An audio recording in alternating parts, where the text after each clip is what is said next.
మహిళలంతా కూడా కుడి చేయి వైపు కూర్చోండి. వాళ్ళంతా కూడా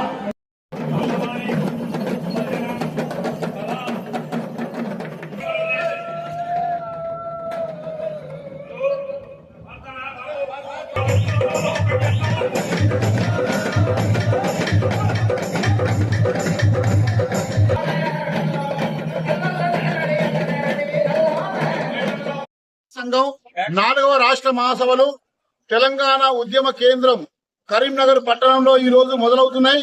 ఇప్పుడే గీతాభవన్ చౌరస్తా నుంచి వందలాది మంది మత్స్యకారుల ప్రదర్శనగా వచ్చి కలెక్టరేట్ ఎదురుగా ఉన్నటువంటి రెవెన్యూ గార్డెన్స్ లో సభ ప్రారంభానికి ముందు నేను మాట్లాడుతున్నాను. ఈ కార్యక్రమానికి మా ఆల్ ఇండియా జనరల్ సెక్రటరీ పులివిలే స్టాన్లే ఆల్రెడీ వచ్చే కొంతసేపు దగ్గరలో వస్తున్నారు. అదేవిధంగా రైతు సంఘం రాష్ట్ర జనరల్ సెక్రటరీ సాగర్ గారు వచ్చారు. అదేవిధంగా మాజీ మత్స్య సహకార సంఘాల చైర్మన్ చేతి ధర్మన్న ఈ రోజు ముఖ్య అతిథిగా ఇక్కడికి రావడం జరిగింది. మా సంఘం రాష్ట్ర అధ్యక్షులు గోరెంకల నరసింహ, మా సంఘం రాష్ట్ర ఆఫీస్ మేళంలో అనేక మంది సంఘాల నాయకులు కూడా, అంబటి వెంకన్న తెలంగాణ కవి గాయకులు రచయిత ఆయన కూడా రావడం జరిగింది. కాబట్టి మిత్రులారా, మన మహాసభలో మీరందరూ కూడా పాల్గొని జయప్రదం చేయాలని చెప్పి ఈ రోజు రేపు ఎల్లుండి 3 రోజుల పాటు జరిగేటటువంటి ఈ మహాసభలలో మత్స్యకారుల సమస్యల మీద అనేక విషయాల మీద చర్చించి తీర్మానాలు చేసి ఆ తీర్మానాలను నివేదిక రూపంలో ప్రభుత్వానికి ఇస్తాం. ముఖ్యంగా ప్రధానంగా కోరుతున్నాం, బడ్జెట్ ఇప్పుడు నవంబర్ నెలలో ఉన్నాం. రేపు ఫిబ్రవరి మార్చిలో బడ్జెట్ సమావేశాలు జరగబోతున్నాయి. ఫిబ్రవరి మార్చిలో జరగబోయే బడ్జెట్ సమావేశాలలో 5,000 కోట్లు మత్స్యవృత్తి రక్షణ మత్స్యకారుల సంక్షేమానికి కేటాయించాలని, 450 మంది దాకా మత్స్యకారులు చనిపోయి కుటుంబాలు దిక్కుతోచని పరిస్థితిలో ఉన్నాయి. ఇన్సూరెన్స్ ఎక్స్గ్రేషియా రాక ఆ ఇన్సూరెన్స్ ఎక్స్గ్రేషియా కూడా వచ్చే బడ్జెట్ లో కేటాయించాలని, మత్స్యకారుల సమస్యలను పరిష్కారం చేయాలని ఇట్లాంటి ముఖ్యమైనటువంటి డిమాండ్స్, అదేవిధంగా వృద్ధాప్య పింఛను, అదేవిధంగా ప్రతి మత్స్య సొసైటీకి మహిళా సొసైటీ గానీ, మార్కెట్ సొసైటీ గానీ, రిజర్వాయర్ సొసైటీ గానీ ఇట్లాంటి సమస్యలన్నీ మీద దుబ్బుల కొలుపు కళాకారులు కూడా పెద్ద సంఖ్యలో ఈ మహాసభ ర్యాలీలో మాకు స్వాగతం పలుకుతూ, దుబ్బుల కొలుపు కళాకారులందరూ కూడా మా మత్స్యకారులే, మత్స్యకారుల సోదరులే దుబ్బుల కొలుపు కళాకారులు రావడం జరిగింది.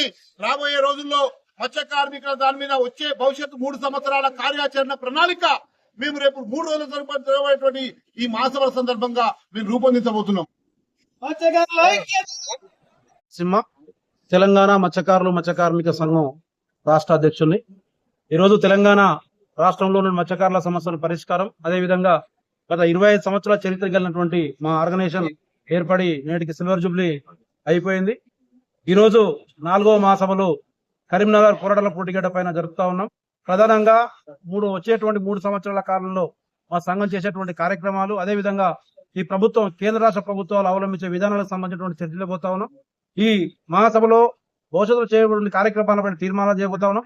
ప్రధానంగా ఇందులో ఈ ప్రభుత్వాన్ని చెప్పేది ఏంటంటే, కేంద్ర రాష్ట్ర ప్రభుత్వాలు మత్స్యకారుల అభివృద్ధి కోసం ఈ రాష్ట్రంలో ఉన్నటువంటి మత్స్యకారులకు 5,000 కోట్ల రూపాయల బడ్జెట్ కేటాయించాలని చెప్పేసి, అదేవిధంగా మత్స్యకారులు చనిపోతే ఇప్పటికీ 470 మంది పెండింగ్ లో ఉన్నటువంటి సిచ్యువేషన్ ఇన్సూరెన్స్ ఉన్నాయి, వాటిని వెంటనే మంజూరు చేయాలని చెప్పేసి, అదేవిధంగా ఈ రాష్ట్రంలో మత్స్యకారులకు 50 ఏళ్లు నిన్నటువంటి వారికి వృద్ధాప్య పెన్షన్లు ఇవ్వాలని, మత్స్య సహకార సంఘాలకు గతంలో ఉన్నటువంటి కేసీఆర్ ప్రభుత్వం దళితులకు 10 లక్షల రూపాయలు ఒక్కొక్కరికి ఇవ్వడం జరిగింది. కానీ మా మత్స్యకారుల సొసైటీలో ఒక సొసైటీలో 50 మంది, 100 మంది, 200 మంది ఉంటారు.